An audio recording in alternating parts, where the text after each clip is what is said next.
दादा जेव्हा गेले असं कळतं तेव्हा तो तो घरचा माणूस गेल्यासारखा त्रास होतो. त्यांनी एखाद्याला शब्द दिला की ते काम होणार, ज्याचं काम होणार नाही त्याला स्पष्टपणे नाही होणार असंही सांगणारा स्पष्ट वक्ता नेता. आपल्यासोबत सिने अभिनेते भरत जाधव आहेत. सर, आज राज्याचे उपमुख्यमंत्री अजित पवार यांचं अपघाती निधन झालं आहे. धक्कादायक बातमी आहे. महाराष्ट्र देखील आज एक पहाट म्हणू शकतो, काळी पहाट आज उजाडली महाराष्ट्रासाठी. अजित पवारांविषयी तुमच्या काही आठवणी आहेत का? तुम्ही याकडे कसं पाहता? धक्कादायक बातमी एवढं नक्कीच खरंच आहे. म्हणजे आज सकाळी अचानक आपण एक चांगल्या गोष्टींनी सुरुवात करतो, पण ही एकदमच भयानक बातमी होती. अर्थात हे असं म्हणजे काय शब्द कमी पडतात ॲक्च्युअल. अजितदादा खूप मोठी व्यक्ती आहेत. मी नव्यानं सांगायची गरज नाही आहे. पण जरी खूप मोठी व्यक्ती असली तरी ते पुढे दादा नाव येते ना कंसात किंवा काय, नुसतं अजित साहेब वगैरे असं नाही ना. अजित दादा दादा म्हणजे खूप जवळचा माणूस आहे. मग ते कुठल्याही पक्षातला असो, काहीही असो, ती व्यक्ती काम करणारी व्यक्ती आहे. म्हणजे आता एका शब्दात तर कामाचा माणूस ज्याला म्हणतो आपण, अशा व्यक्तीचं जाणं हे चटका लावून देणार आहे. आणि खूपच म्हणजे अगदी धक्कादायक आणि वेदना होणारी गोष्ट आहे. अजितदादांबद्दल मी काय सांगणार हो.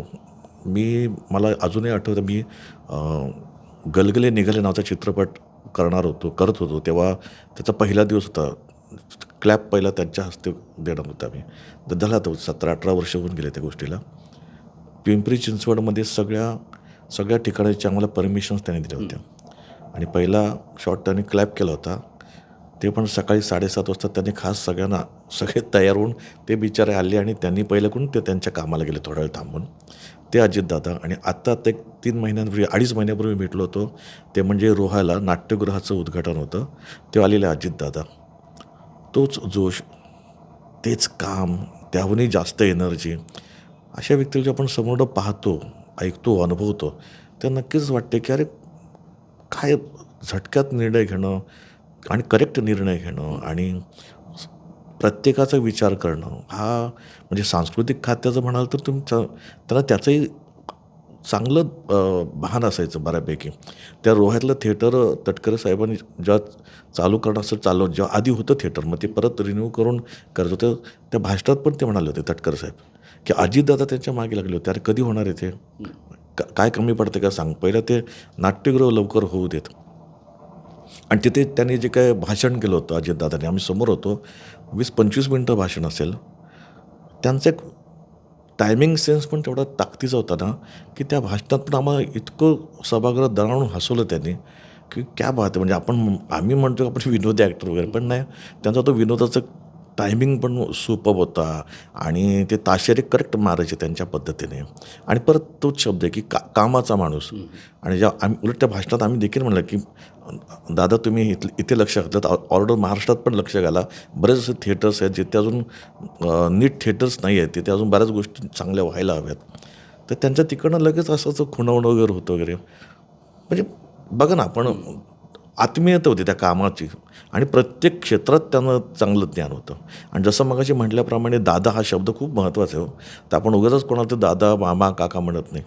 त्यात प्रेम असतं. आणि त्या प्रेमाचं दादा जेव्हा गेले असं कळतं तेव्हा तो घरचा माणूस गेल्यासारखा त्रास होतो आहे. आणि साहजिक म्हणजे ऐकलं सकाळी.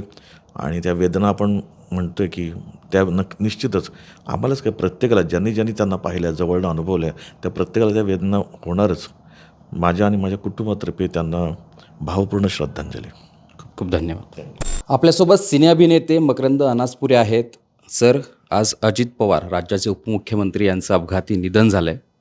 काय वाटतं आहे? महाराष्ट्रावर शोककळा पसरली आहे. तुमचे काही अनुभव आहेत का? आणि अजित पवार यांचं असं जाणं काय वाटतं? सिनेसृष्टीला हे काय म्हणतं, ह्याचा तोटा आहे का? सगळ्यात महत्त्वाचं म्हणजे महाराष्ट्राच्या राजकारणाला ही हादरवणारी बातमी आहे आणि खूप दुर्दैवी बातमी आहे. अजितदादांचं अपघाती जाणं हे फार वाईट आहे.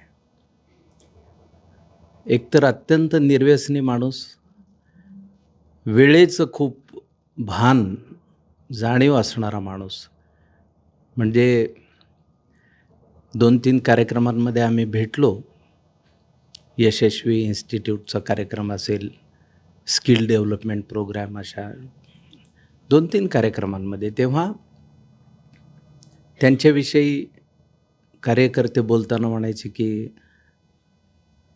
तुम्ही दादा आले की घड्याळ लावा, म्हणजे ते त्याच वेळेला येणार. कार्यक्रमाची वेळ समजा सकाळी 11 असेल तर ते 11 वाजताच येणार. 11 वाजून 5 मिनिटांनी येणार नाहीत आणि 11ला 5 कमी असतानाही येणार नाहीत. इतकं वेळेचं पक्कं असणं त्यांचं. शिवाय त्यांनी एखाद्याला शब्द दिला की ते काम होणार, ज्याचं काम होणार नाही त्याला स्पष्टपणे नाही होणार असंही सांगणारा स्पष्ट वक्ता नेता. काही भाषणंही त्यांची मी ऐकलेली आहेत. रोखठोक बोलणं आणि मोकळा ढाकळा माणूस. आणि महाराष्ट्रातलं राजकारण ढवळून काढणारी ही बातमी आहे एवढं मात्र निश्चित. सांस्कृतिक विभागाच्या बाबतीत बोलायचं झालं तर राष्ट्रवादी काँग्रेस पक्षाचं सांस्कृतिक विभाग अजितदादांचा बाबासाहेब पाटील सांभाळतात आणि त्यांचंही सिनेमा क्षेत्रामध्ये मराठी चित्रपटाच्या संदर्भात काय चांगलं करता येईल, कशा पद्धतीनं चित्रपटांना जास्तीत जास्त चित्रपटांना अनुदान मिळवून देण्यात मदत करता येईल, कशा प्रकारे मल्टिप्लेक्समध्ये मराठी सिनेमांच्या शोची संख्या वाढवता येईल या दृष्टीने प्रयत्न नेहमी मी पाहत आलो.